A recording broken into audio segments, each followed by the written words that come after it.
Ah, the Cold War. That delightful period when the world teetered on the edge of nuclear annihilation.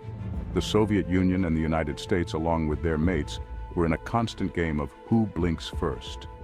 Not exactly a barrel of laughs, especially if you were neighbors with the Soviet Union. The constant threat of invasion, espionage, and the unpredictability of the Soviet regime kept everyone on their toes. Sweden, the land of IKEA, ABBA, and meatballs, knew this all too well. Nestled in northern Europe, Sweden was neutral but not naive. They were well aware of the dangers lurking nearby. They spent decades peering suspiciously across the Baltic Sea. This strategic body of water was a potential gateway for Soviet naval forces. The Swedes kept a vigilant watch. Every ripple could be a Soviet sub, lurking, waiting, probably plotting to swap their lingonberry jam for borscht. The paranoia was real, and for good reason. The Soviet Union had one of the largest submarine fleets in the world. The Swedes, being practical, took their defense seriously. To maintain their sovereignty and neutrality, they needed to be ready for anything. They invested heavily in their navy, modernizing and expanding it to create a formidable force capable of deterring any potential aggressors. They developed cutting-edge sonar technology, crucial for detecting submarines and other underwater threats. The Swedes prided themselves on their tech advancements. They were determined to know the moment a Soviet sub so much as dipped a toe into their waters.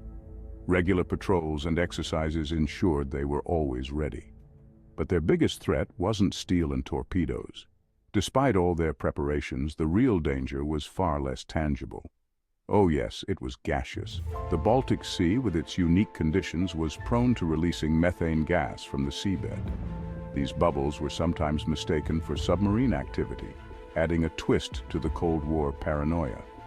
Scientists and naval experts had to work together to differentiate between actual threats and these natural occurrences. It was a challenging task, highlighting the complexities of underwater surveillance during the Cold War. The Swedish Navy's efforts were not in vain. Their vigilance and technological prowess ensured they stayed ahead of potential threats, both real and imagined. The Baltic Sea's story during the Cold War is a testament to Swedish ingenuity and resilience. As the Iron Curtain fell on the Baltic Sea, the world watched with bated breath. The Cold War may have been a time of fear and uncertainty, but it also brought out the best in those ready to defend their nations. And so, the ripples on the water became a symbol of vigilance, determination, and the enduring spirit of a nation. 1982. The Cold War was hotter than a jalapeno in a sauna. Every blip on the radar could mean the difference between a quiet night and World War III. ABBA had just split up, leaving a void bigger than a black hole. The Swedes were mourning their pop icons while nervously eyeing the Soviets. Swedish sonar operators were on edge, eyes glued to screens, ears straining. Suddenly a strange sound, a rhythmic pulsing. Could it be? Nervous glances were exchanged. Training kicked in. Was it a Soviet submarine? The room was thick with tension. If it was, the Cold War had just knocked on Sweden's door. Sir, we have contact! The officer's voice was urgent. This was no drill. This was the real deal. News shot up the chain of command faster than a herring after a shot of aquavit. Alarm bells blared. High-ranking officers reacted swiftly, faces a mix of determination and concern. Sailors scrambled to battle stations, adrenaline pumping. Every second counted. The Swedish Navy mobilized, ready to defend against the Red Menace. Ships readied, submarines prepped, fleet on high alert. Sweden held its breath, ready to face whatever came next. The Cold War had come to their doorstep, and they were ready. Thus began one of the most extensive and expensive submarine hunts in Swedish history. The year was 1982, and the Cold War was at its peak. The Swedish Navy, on high alert, had detected mysterious underwater signals. They were convinced it was foreign submarines. The stakes were high, and the tension was thicker than a bowl of porridge. Ships were deployed, helicopters buzzed overhead, and divers plunged into the murky depths. The operation was massive, involving hundreds of personnel and state-of-the-art technology. The Swedish Navy was determined to find these elusive signals, come hell or high water. For weeks, the hunt continued. the mysterious sounds playing hide and seek. Theories abounded. Some thought it was a new Soviet submarine with stealth tech. Others reckoned it might be an experimental underwater drone. The uncertainty only added to the drama. It's a new type of silent propulsion, fascinating and terrifying, like a James Bond gadget. If true, it meant the enemy had tech that could dodge even the best detection systems. Some whispered, faces grim. The thought of an undetectable submarine lurking about was chilling. If they failed to find it, national security could be in the loo. They're using some kind of underwater cloaking device. This theory gained traction as the days turned into weeks with no concrete evidence. The idea of an invisible enemy was almost too much to bear. Others muttered, eyes wide with fear. The sailors, bless their cotton socks, were starting to lose their marbles.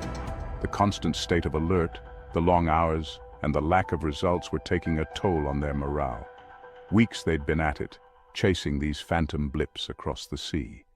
The radar screens showed fleeting signals that disappeared as quickly as they appeared, adding to the frustration and confusion. Are you sure it's not just whales? The question, though half-joking, reflected the growing doubt among the crew. Could it be that they were chasing shadows? One weary seaman muttered to his mate. The long hours and lack of sleep were evident in his voice. The crew was knackered, both physically and mentally. Whales with indigestion, maybe? The comment, though meant to lighten the mood, highlighted the absurdity of their situation. They were chasing an enemy that might not even exist. Another chimed in, earning a chuckle from their exhausted mates. The laughter, though brief, was a welcome relief from the tension. Despite the seriousness of their mission, the sailors found moments of camaraderie and humor to keep their spirits up.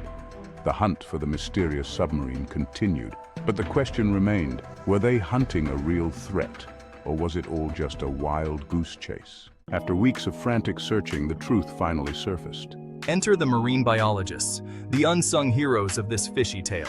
The mysterious sounds were, wait for it, herring farts. Yes, you heard that right, herring farts. So we've spent millions, deployed half the Navy, and put the entire country on high alert because of fish flatulence? Brilliant.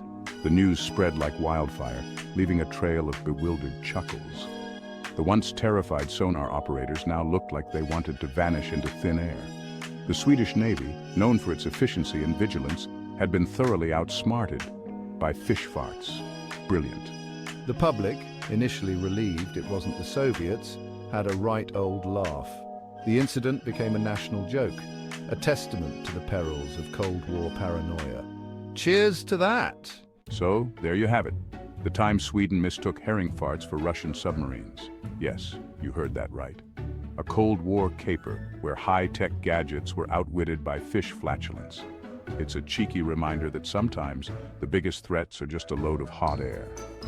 And even the fanciest tech can be undone by something as simple and as hilarious as a fish fart. So if you're ever in Sweden, try the herring. Just maybe, keep your distance from the water afterwards.